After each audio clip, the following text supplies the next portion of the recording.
আজি দীৰ্ঘদিন ধৰি অসমত গৰু মাংস আৰু গাহৰি মাংসক লৈ ৰাজনীতি দেখিবলৈ পোৱা গৈছে। আপোনালোকে জনাওকচোন যে অসমত গৰু গাহৰিক লৈ ৰাজনীতি কৰাটো উচিত নে উন্নয়নৰ ৰাজনীতি কৰাটো উচিত? আজি যি ধৰণে আমাৰ অসমত মূল্য বৃদ্ধি হৈছে, চাকৰি অভাৱত লাখ লাখ নিবনুৱা যুৱক যুৱতীয়ে বহিৰাজ্যত যাবলগীয়া হৈছে, সেই সময়ত আমাৰ অসম চৰকাৰখনে উন্নয়নৰ কথাবোৰৰ পৰা আঁতৰি নিবনুৱা সংস্থাপন কৰাৰ যিটো তেখেতলোকৰ দায়িত্ব, সেই দায়িত্বৰ পৰা আঁতৰি এতিয়া গৰু ৰাজনীতি কৰি আছে, গাহৰি ৰাজনীতি কৰি আছে। এই ৰাজনীতিবোৰে আমাৰ অসমক কোন দিশে লৈ যাব? আজি হিন্দু মুছলমানৰ ৰাজনীতি, আজি গাহৰি খাব নে গৰু খাব তাক লৈ ৰাজনীতি, গৰু মাংস বন্ধ কৰি দিয়া ৰাজনীতি। এই ৰাজনীতিবোৰে কাক উপকৃত কৰিব? সঁচা অৰ্থত যদি আমি চাবলৈ যাওঁ, মুছলমানে যদি গৰু খায়, সেই গৰু আকৌ আমাৰ হিন্দু মানুহে ব্যৱসায় কৰে। আমি ঘৰত গৰু পোহোঁ, সেই গৰু বিক্ৰী কৰি আমি তাহানিতে স্কুল গৈছিলোঁ, স্কুললৈ যোৱা চাইকেলখন কিনিছিলোঁ, স্কুলৰ ফিজ দিছিলোঁ, টিউশ্যনৰ ফিজ দিছিলোঁ। আজি আমি গৰু বিক্ৰী কৰিবৰ কাৰণে যিখন বজাৰ, সেই বজাৰখনতো বৰ্তমানৰ চৰকাৰখনে ৰাজনৈতিক দৃষ্টিভংগীয়ে তেখেতলোকে নিষেধ কৰি দিয়া এটা ষড়যন্ত্ৰ কৰিছে। গৰু গাহৰি এইবোৰ যদি আমি ৰাজনীতি কৰি থাকোঁ, তেতিয়াহ'লে আমাৰ অসমীয়া মানুহে কি ধৰণে নিজৰ ভৱিষ্যতটো নিৰ্ণয় কৰিব? ভৱিষ্যত কোন দিশে যাব? আমি অসমীয়া মানুহে খেতি কৰোঁ, গৰু আমাৰ কৃষি ক্ষেত্ৰত আমি ব্যৱহাৰ কৰোঁ, ব্যৱহাৰ কৰাৰ পিছত সেই গৰু আমি বিক্ৰী কৰি দিওঁ। আৰু যদি গৰু বজাৰখন নাথাকে, গৰু মাংস যদি চাহিদা নহয়, তেতিয়াহ'লে লছ কাৰ?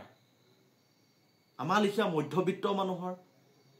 বিশেষকৈ আমাৰ ধেমাজি জিলা, জোনাই, চিচি বৰগাঁও, চিলাপথাৰ এই অঞ্চলবোৰত আমাৰ মানুহে গৰু পালন কৰে আৰু গৰু পালন কৰি উপযুক্ত সময়ত গৰু বিক্ৰী কৰে।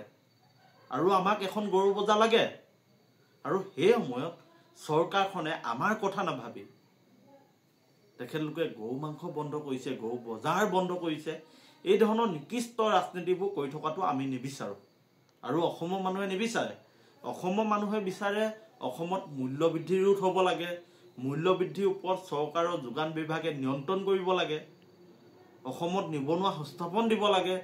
আজি বহিৰাজ্যত লাখ লাখ নিবনুৱাই যি ধৰণে আনৰ তলত কাম কৰি থাকিবলগীয়া আছে, সেই নিবনুৱাসকলক অসমত আনি সংস্থাপন দিব লাগে। আজি 5,000 চাকৰিৰ কাৰণে 13 লাখ যুৱক যুৱতীয়ে আবেদন কৰিবলগীয়া হয়। গতিকে কি ধৰণে আমাৰ ৰাজ্যখনত দৈনিক নিবনুৱা সংখ্যা বৃদ্ধি হৈছে, এই কথাবোৰ চৰকাৰে গুৰুত্ব দিব লাগে।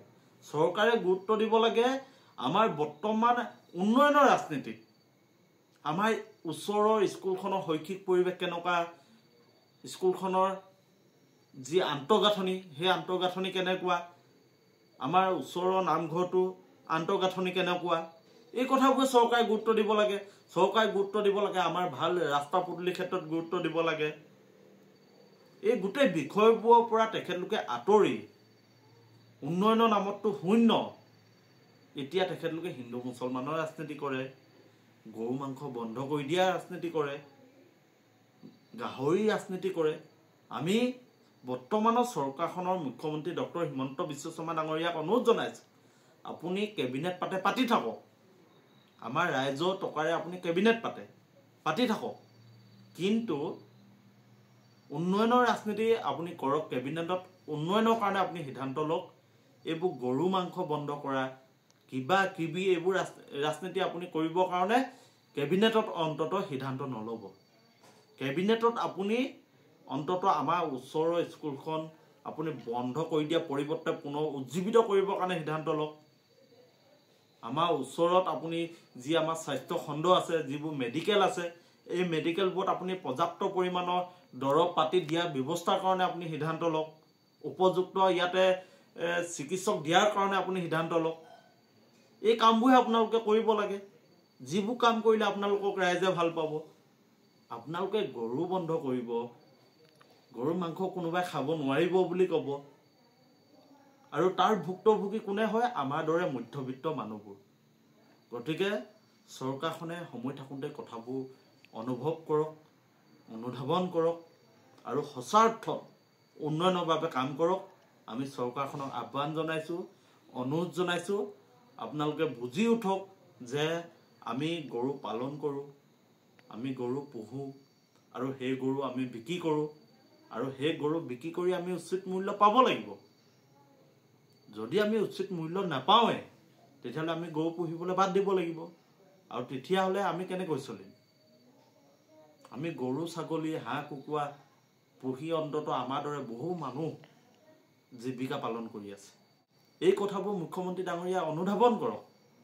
অকল ৰাজনীতি কৰিবৰ বাবেই, হিন্দু আৰু মুছলমানৰ মাজত এটা প্ৰতিযোগিতা সৃষ্টি কৰিবৰ বাবেই, কেৱল বিজেপি দলৰ ভোট বেংক সৃষ্টি কৰিবৰ বাবেই মানুহৰ মাজত বিভ্ৰান্তি কৰি আপোনালোকে এনেকুৱা ধৰণৰ নিকৃষ্ট ৰাজনীতি নকৰিব বুলি আমি আশা কৰিছোঁ। আপোনালোকে আমাৰ কথাখিনি কি ধৰণে বিবেচনা কৰে আমাৰ কমেণ্ট বক্সত আহক। আমাৰ কমেণ্ট বক্স খোলা আছে, আপোনালোকে মতামত জনাওক। সঁচাকৈ গৰু মাংস বন্ধ কৰি দিয়াটো ভাল হৈছে নেকি? গৰু মাংস বন্ধ কৰি দিয়াৰ ফলত আমাৰ উজনি অসম, উত্তৰ অসমৰ যিসমূহ কৃষক আছে, যিসমূহ গৰু পালক আছে, যিসমূহ মধ্যবিত্ত ৰাইজে গৰু পোহে, সেই মানুহবোৰৰ ক্ষেত্ৰত কেনেকুৱা ধৰণৰ প্ৰভাৱ পৰিব বুলি আপোনালোকে ভাবে? আমাক মতামতৰ জৰিয়তে জনাওক।